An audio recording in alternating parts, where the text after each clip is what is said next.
I made the best strange or awesome universe mode, and we're going to see some of the strangest creations from the community. We're going to start on week 1 and work our way towards the Bash at Berlin pay-per-view. Without further ado, let's begin on week 1. Week 1 kicks off with a #1 contender match between the Scottish Warrior Drew McIntyre and the Beast Brock Lesnar to determine who will face Gunther at the Bash at Berlin pay-per-view. This is the first time, I believe, since WrestleMania 36 that we are going to see the Scottish Warrior Drew McIntyre and the Beast Brock Lesnar going one-on-one since their match for the WWE Championship, which Drew won without a crowd.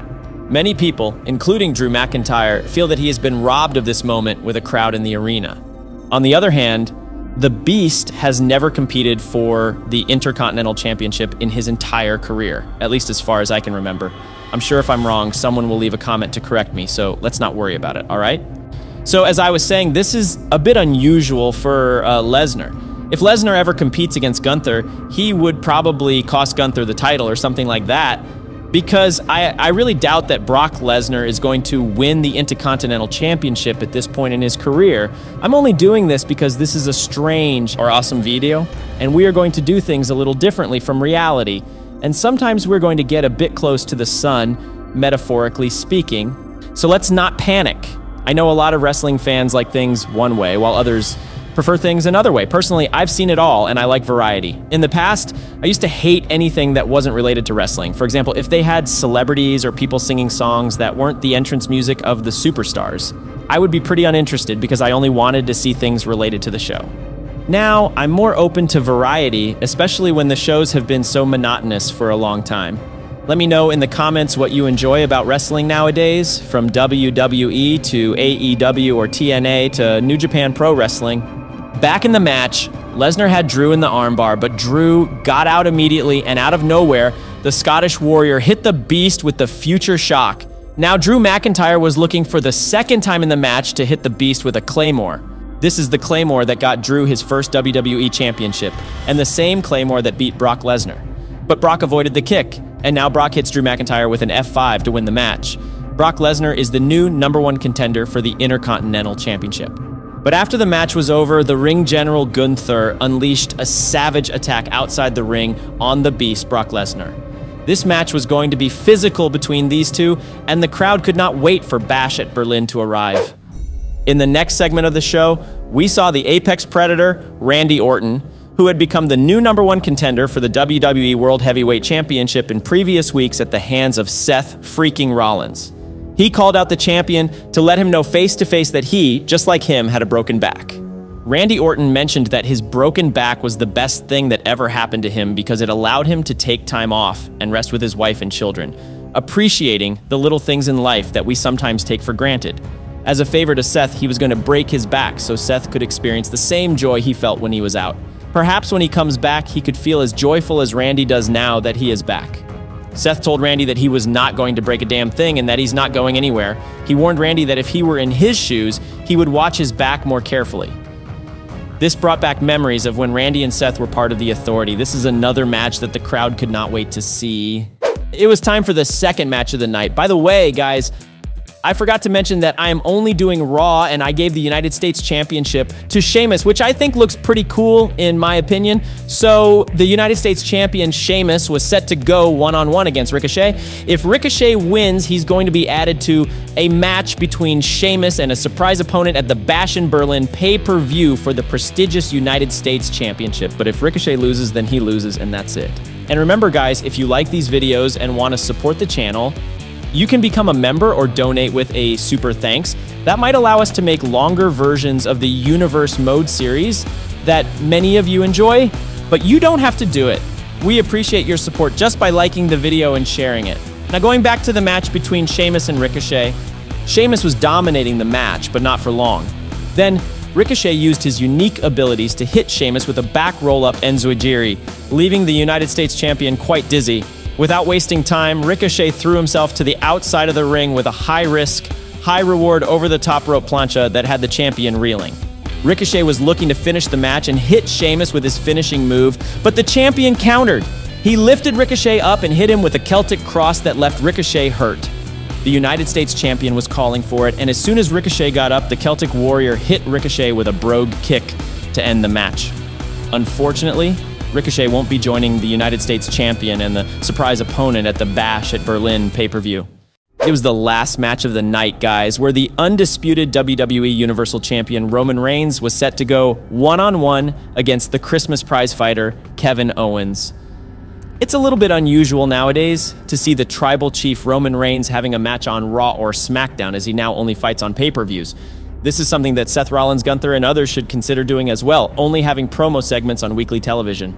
That way, we can protect more superstars from injuries and give other talents more time on TV. But this is my opinion, and if you don't share it, that's okay. You can comment on what you think about this approach of champions not having matches on weekly television. Heck, I think it would make it more special when a champion does have a match on TV. Right now, what Seth Rollins is doing, having a match almost every week for the title, is only making the title around Roman's waist more prestigious. Perhaps they should consider having non-title matches instead.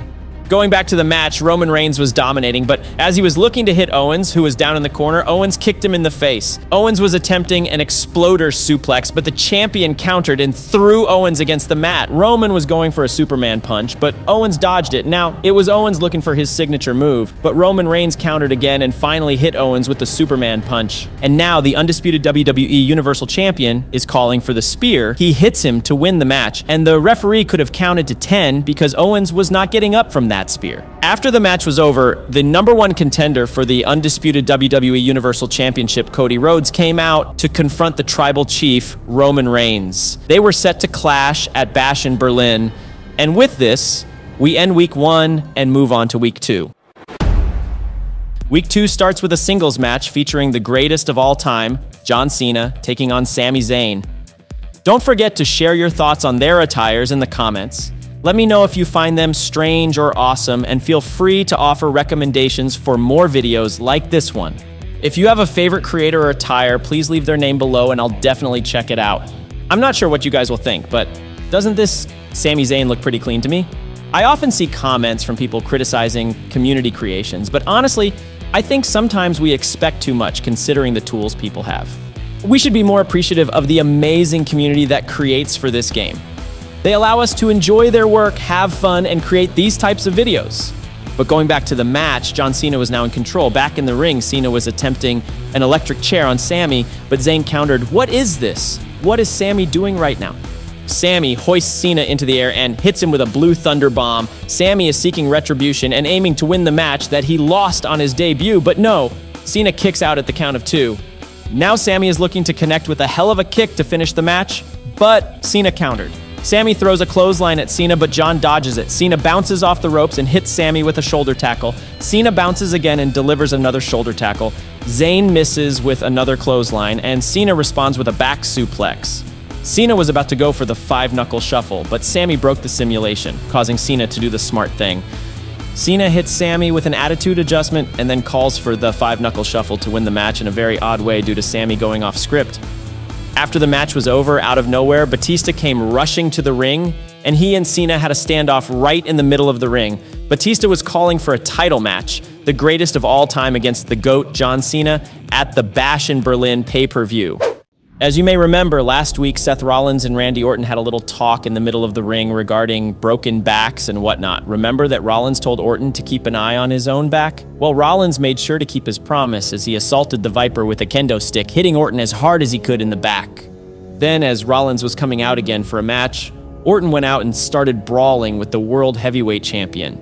We need to remember that even though the fans love these two superstars, they are two of the most evil superstars in the company, maybe even ever. They have betrayed, injured, and even ended other people's careers. So it was only common sense to think they were going to take this feud to another level of violence, with management having to get involved to separate them and prevent them from hurting each other before the event. Rollins and Orton were attempting to prevent the other from walking out of their championship match at Bash in Berlin, and they were targeting each other's backs. Now it was time for the main event, where we were going to witness a singles match between the almighty Bobby Lashley and the American Nightmare Cody Rhodes.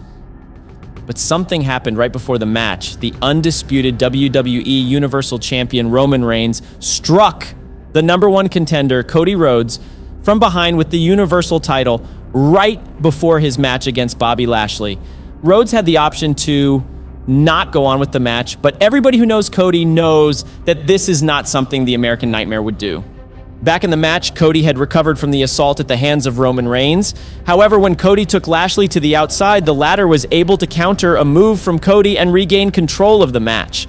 Lashley threw Cody against the steel steps, took him like a raging bull against the barricade, and then threw him back into the ring.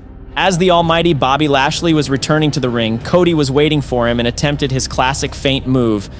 But Cody didn't quite regain control of the match, as Lashley was on top of his game tonight and Cody was still wrestling at a disadvantage due to Roman Reigns' dirty tactics before the match started.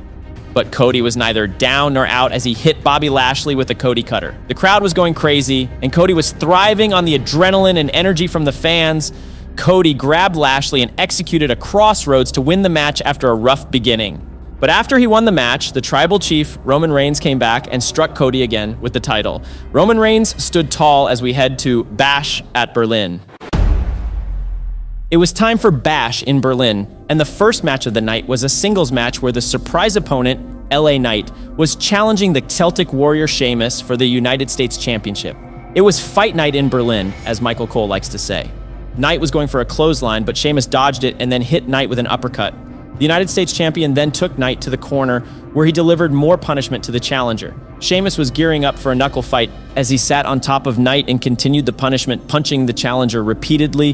Where things went south for the champion was when he attempted a move in the corner, but Knight dodged it, causing the champion to land hard, possibly hurting his knees. Then the challenger hit Sheamus with a clothesline of his own, but Knight couldn't maintain control of the match for long. Sheamus countered and hit Knight with white noise. Now, the champion was signaling that it was over and was looking for a brogue kick. However, as Sheamus was about to strike, Knight moved out of the way and then hit Sheamus with his signature move. The champion was rocked, and Knight seized the opportunity, hitting Sheamus with the BFT to win the match and become the new United States champion in Berlin. The second match of the night featured two legendary movie stars who have now made space for this strange or awesome video by stepping into their iconic roles from movies. Of course, I'm talking about the animal, Batista, going one-on-one against the greatest of all time, John Cena, right here at Bash in Berlin after more than 13 years without wrestling each other. The crowd was divided, chanting "Let's go Cena" and also chanting Batista's name, echoing throughout the arena. This only added to the intensity of the match as both superstars fed off the energy. Cena, showing his resilience, fought back with a burst of energy. Cena had Batista in the corner going to town on Batista. However, Batista was able to escape from the corner after countering a move from Cena, and then Batista hit Cena with an explosive suplex. Batista went for a running move on Cena, but the latter countered the move and hit Batista with a body slam. Now, Cena delivered his signature back suplex, and you know what comes next. The 5-knuckle shuffle, part of Cena's iconic 5 moves of doom. The people in Berlin screamed alongside Cena, "You can't see me," as Cena hit Batista with the move. Cena was looking for the attitude adjustment, but Batista countered and hit Cena with a resounding spinebuster. Now, the animal was looking for the Batista bomb to win the match, but Cena countered and hit Batista with the AA. Cena wanted to put Batista down for good and delivered another AA for good measure to win the match and secure another victory over the animal. The third match of the night was for the WWE World Heavyweight Championship, where the #1 contender, the Apex Predator, Randy Orton, was looking to become a 15-time world champion and at the same time take the champion Seth freaking Rollins out of commission. Rollins and Orton share a past together as they were both part of the Authority.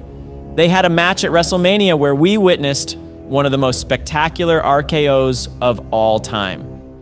Now they were looking to break the back of the other superstar. Rollins to keep the World Heavyweight title and Randy Orton to win the World Heavyweight title. The incentives were there and neither was backing down as this had become personal. Rollins was attempting to hit Orton with a move into the barricade, but Orton avoided it.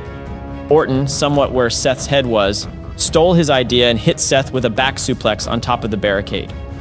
Orton, back inside the ring, was looking to hit Seth with a power slam, but Seth got out of it by landing a couple of elbows and then followed up with a sling blade. Now Seth was aiming for a buckle bomb, but his back gave out on him, and Randy capitalized on Seth Rollins' injured back by hitting the champion with a spike DDT. The challenger had the champion in position and the crowd was with Orton. They had completely turned on Seth as they wanted to see the Viper capture his 15th World Championship. Now Orton was hearing voices in his head, and those voices screamed what he did next. Orton hit Rollins with the RKO to win the match and become a 15-time WWE World Heavyweight Champion. The Viper is now alone at 15th, only behind the Nature Boy Ric Flair and the greatest of all time, John Cena. The fourth match of the night was a singles match for the Intercontinental Championship, where the #1 contender, the Beast Brock Lesnar, was challenging the Intercontinental Champion, the Ring General Gunther. As the match for the Intercontinental Championship commenced, the stark contrast between the two gladiators was palpable. In one corner, Gunther, the Ring General, exuded an aura of calculated precision and stoic discipline. His approach to wrestling was almost surgical, each movement and expression meticulously planned to exert control over both his opponent and the match's tempo. Opposite him stood Brock Lesnar, the embodiment of raw, unbridled power. Known as the Beast, Lesnar's presence was intimidating, his physical prowess almost unmatched in the wrestling world. His approach to wrestling was straightforward yet devastating, to overpower and dominate his opponents through sheer strength and aggression. Unlike Gunther's cold precision, Lesnar's style was fiery and impulsive, relying on instinct and brute force to dismantle his opponents. Lesnar was overwhelming Gunther with a series of German suplexes that had the champion rocked and dizzy, being tossed around by a beast like Lesnar. Brock was looking to end the match with an F5, but Gunther countered with a blow to the ribs. Lesnar was hurt and Gunther grabbed him, hitting him with a resounding powerbomb. But Lesnar got out at the 2.9-second mark of the count. However, Gunther immediately went to work, hitting Lesnar with a series of chops. Then, Gunther grabbed Lesnar like a bear and put him in a choke submission hold. Lesnar passed out, and the referee called the match. Gunther had defeated the Beast Brock Lesnar at Bash in Berlin to retain the Intercontinental Championship. The fifth match of the night was a tag team match, where the team of the prizefighter Kevin Owens and Sami Zayn was set to go against The Miz and the almighty Bobby Lashley. The team of Kevin Owens and Sami won the match after Owens hit The Miz with a stunner. And I just want to wish you guys a super Merry Christmas from Kevin Owens and Sami Zayn. Now it was time for the main event, where the #1 contender, the American Nightmare Cody Rhodes, was set to go one-on-one, challenging the undisputed WWE Universal Champion, the Tribal Chief Roman Reigns, in a singles match. The crowd was hyped to see these two, who had great chemistry in the ring, but the Tribal Chief was not here to deliver a 5-star match. The Tribal Chief was here to do his job, sign up, and go home. Still the undisputed champion. Roman Reigns was calling for the spear, signaling the end, but Cody countered the spear. Rhodes hit Reigns with the Cody Cutter, and now the crowd is on their feet as Cody is fired up. Cody hits Reigns with the Crossroads to become the new undisputed WWE Universal Champion. If you enjoyed this video and want to see more like it, please share it with your friends and let me know in the comments. Thank you for your continued support of the channel, and I'll see you in our next video.